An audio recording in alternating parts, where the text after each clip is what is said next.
நடிகர் விஜயா அவர் கொஞ்சமாவது சட்டங்களை விதிகளை படிங்க சார். படிச்சுட்டு வாங்க. நான் இந்த பிரச்சனை வந்ததுக்கு முதல் காரணமே திருச்சிக்கு பக்கத்தில் இருக்கின்ற திருச்செந்துறையில பராந்தக சோழன் கட்டின இந்து கோவில், சிவன் கோவில், சந்திரசேகர சுவாமி கோவில் வக்ஃப் ப்ராப்பர்ட்டின்னு கிளைம் பண்ணாங்க. அதுக்கப்புறம் தான் நான் போராட்டம் பண்ணேன். நான் கேட்கிறேன், இந்த வக்ஃப் சட்டத்துல நம்ம கொண்டு வந்திருக்கிறதுல என்ன முஸ்லிம்களுக்கு எதிர் இருக்கு? அதை சொல்லுங்க. அவருக்கு அது புசியா பில்லியா யாரோ தெரியல, நமக்கு புசியா பில்லியா அவர் அவர்கிட்ட ஊடக நண்பர்கள் நீங்க தான் உங்களை நான் தேங்க் பண்ணணும். அவரை எக்ஸ்போஸ் பண்ணியிருக்கிறதே நீங்க தான். ஏதாவது ஒரு பாயிண்ட் சொல்லுங்க, ஏதாவது ஒரு பாயிண்ட் சொல்லுங்கிறீங்க. அவருக்கு ஒரு இழவும் புரியல. என்ன ஒரு பாயிண்டாவது சொல்லணும் இல்ல? அரசியல் கட்சி நடத்துறார்.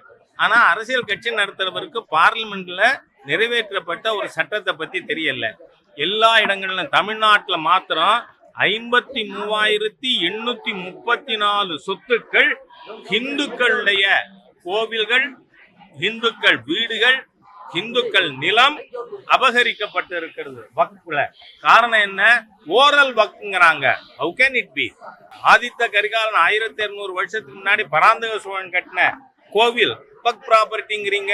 அதே மாதிரியா இங்க வேலூருக்கு பக்கத்துல, ராணிப்பேட்டைக்கு பக்கத்துல வேப்பூர் 1933ல 2 வன்னியர் பெரியவர்கள் நீதிமன்றத்தின் மூலமாக பெற்ற இடம் வக்ஃப் ப்ராப்பர்ட்டிங்கிறீங்க. பயணிக்கு பக்கத்துல பாலசமுத்திரம் 96 ஏக்கர்ல 1000 பட்டியல் சமுதாய மக்கள், முத்தரையர் சமுதாய மக்கள் குடியிருக்காங்க. அத வக்ஃப் ப்ராப்பர்ட்டின்னு சொல்லி அவங்கள வீட்டை காலி பண்ணுங்கிறீங்க. இதெல்லாம் இந்துக்களோட சொத்தை கொள்ளையடிக்கிறது இல்லையா? ஆனால் கொள்ளை அடிக்கிறவங்க எத்தனை பேரு? 100 பேர். ஓவைசி மாதிரி இந்த 100 பேர் சேர்ந்து 12,40,000 ஏக்கரையும் ஆக்கிரமித்து அவர்கள் சுயநலத்துக்கு பயன்படுத்துகிறார்கள். அதுல பாராளுமன்றத்துல பிஜேபி மெம்பர்ஸ் பேசும்போதே சொன்னாங்க, எங்கேயாவது முஸ்லிம் விதவைகள், முஸ்லிம் ஏழைகள், முஸ்லிம் அனாதைகள் அவங்களுக்கு ஏதாவது நீங்க சோஷியல் சர்வீஸ் சேவை செஞ்சிருக்கீங்களான்னு கேட்டா இல்ல.